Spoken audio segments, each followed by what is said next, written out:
جھینگر اور ملکہ چیونٹی۔ جنگل کے درمیان درختوں میں گھرا پانی کا ایک تالاب تھا۔ تمام جانور پانی پینے کے لیے وہاں آتے تھے۔ اسی تالاب کے کنارے جھاڑیوں میں ایک جھینگر کا بھی بسیرا تھا۔ وہ بہت نٹ کھٹ تھا۔ دن کا زیادہ تر وقت سو کر گزارتا، لیکن شام ہوتے ہی وہ باہر نکل آتا، تالاب کے کنارے چہل قدمی کرتا اور دھیرے دھیرے اپنا گیت گاتا۔ جوں جوں شام ڈھلتی جاتی، اس کے گیتوں میں تیزی آتی جاتی تھی۔ ان دنوں جانوروں کی زندگی بہت تبدیل ہو گئی تھی۔ وہ بھی انسانوں کی طرح مختلف کام کرنے لگے تھے۔ مثلاً لنگور شام کو درختوں پر جھولا جھولنے اور کرتب دکھانے کا شو کرتے تھے، جسے دیکھنے کے لیے ٹکٹ لینا پڑتا تھا۔ شیر اور ریچھ جنگل کی حفاظت پر مامور تھے۔ ان کے ہوتے ہوئے کوئی شکاری وہاں نہیں آ سکتا تھا۔ لومڑی نے بھی اب مفت مشورے دینے بند کر دیے تھے۔ اس نے ایک ٹیلے پر اپنا دفتر کھول دیا۔ دوسرے جانور اکثر اس کے پاس بیٹھے مفید مشورے لے رہے ہوتے تھے، جس کی انہیں فیس دینا پڑتی تھی۔ لگڑ بھگوں نے گوشت کی دکان کھول لی تھی۔ غرض تمام جانور کوئی نہ کوئی کام کر رہے تھے، لیکن میاں جھینگر ابھی تک تمام جھمیلوں سے آزاد تھے۔ اسے دو ہی کام تھے، ایک گھاس کی نکیلی پتیوں سے لپیٹ کر گیت گانا اور دوسرا آرام کرنا۔ ایک دن جب وہ اپنے معمول کی گشت پر نکلا تو کچھ دور چلنے کے بعد اس کی ملاقات ایک ٹڈے سے ہو گئی۔ جھینگر بہت اچھے موڈ میں تھا۔ اس نے مذاق میں ٹڈے کو ایک تھپ جما دی۔ ٹڈا، جو پہلے ہی اپنی پڑوسن مکڑی سے لڑ کر نکلا تھا، وہ غصے میں تھا، جھینگر پر پل پڑا اور اس کی خوب تواضع کی۔ جھینگر گھبرا گیا۔ اس کو اندازہ نہ تھا کہ بات اتنی بڑھ جائے گی۔ جب ٹڈے نے اس کی ٹانگ پر بھی کاٹ لیا تو وہ حواس باختہ ہو کر چلانے لگا۔ تکلیف سے اس کا برا حال تھا۔ ٹڈے نے دل کھول کر بھڑاس نکالی۔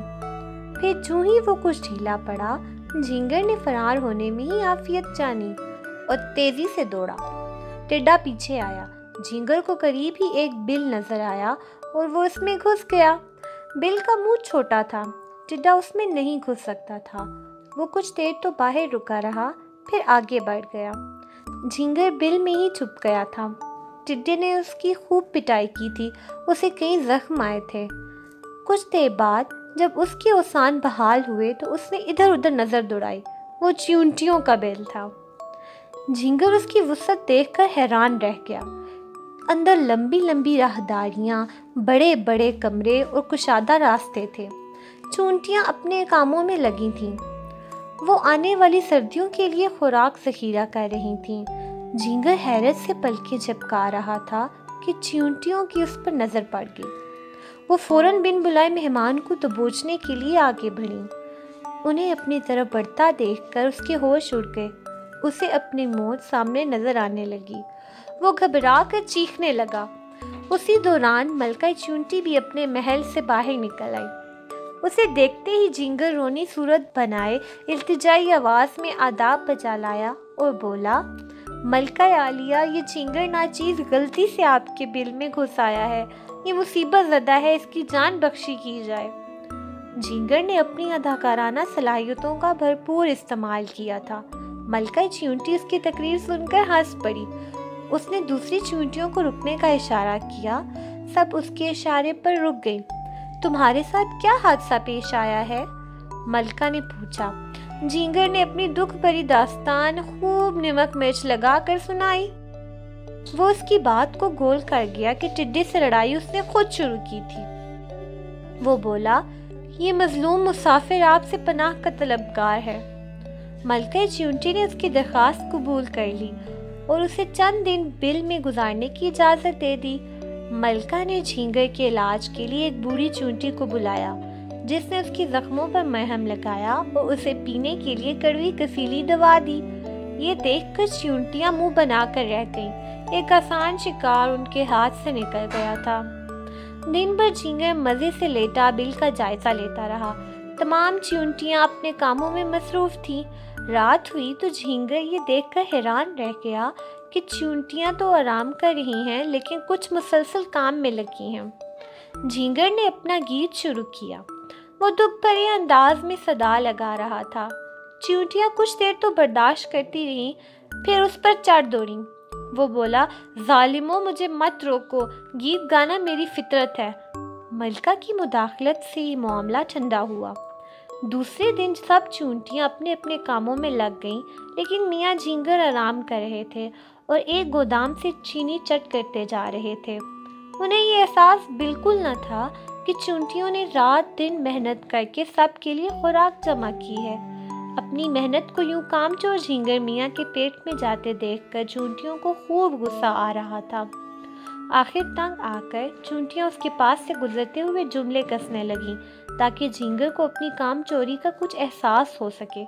ایک چیونٹی نے آواز لگائی، اے نکھٹو، اٹھ کچھ کام کر، باہر دن نکل آیا ہے۔ دوسری چیونٹی بولی، صبح ہو چکی ہے، دنیا میں سب کاموں میں لگے ہیں، تو یہاں بیکار پڑا ہے۔ تیسری بولی، جو محنت سے جی چرائے اسے کام چور نہ کہا جائے تو کیا کہا جائے؟ لیکن جھینگر پر کوئی اثر نہیں ہوا۔ وہ مسکراتے ہوئے چینی کھاتا رہا۔ غرض اس نے 3 دن بل میں گزارے۔ اس کی ٹانگ کا زخم ٹھیک ہو گیا تو اس نے چلنے کی ٹھانی اور ملکہ سے جانے کی اجازت طلب کی۔ ملکہ بولی، ضرور جائیو، لیکن یہ تو بتائیو تم کام کیا کرتے ہو؟ جی ابھی کوئی کام شروع نہیں کیا۔ جھینگر شرمندگی سے بولا، اچھا، کیا تم اس جنگل میں نہیں رہتے؟ ملکہ نے پوچھا۔ میں یہی رہتا ہوں پر کچھ کرتا نہیں، لیکن کچھ وقت یہاں گزار کر میری آنکھ کھل گئی ہے۔ میری سمجھ میں آ گیا ہے کہ محنت میں عظمت ہے۔ مجھے اگرچہ کوئی کام نہیں آتا، لیکن ہاں، میں گیت گانے میں تو ماہر ہوں۔ چیتے نے مجھے اپنے اسکول میں ملازمت کی پیشکش کر رکھی ہے۔ وہ چاہتا ہے میں جانوروں کے بچوں کو کھیل ہی کھیل میں تعلیم دوں۔ وہ مجھے اچھا معاوضہ بھی دے رہا ہے۔ سوچ رہا ہوں میرے لیے یہ کام ٹھیک رہے گا۔ ملکہ بولی، میاں جھینگر، تمہارا ارادہ اچھا ہے۔ وہ جاندار خوش نصیب ہے جس کا شوق اور روزگار ایک ہی ہو۔ میری دعائیں تمہارے ساتھ ہیں۔ جھینگر نے تمام چیونٹیوں کو اللہ حافظ کہا اور بل سے باہر نکل آیا۔ تو پیارے بچوں، اگر آپ ایسی ہی مزے کی اور کہانیاں سننا چاہتے ہیں تو ہمارے اس چینل کو سبسکرائب کریں اور بیل آئیکن کو بھی کلک کر دیں۔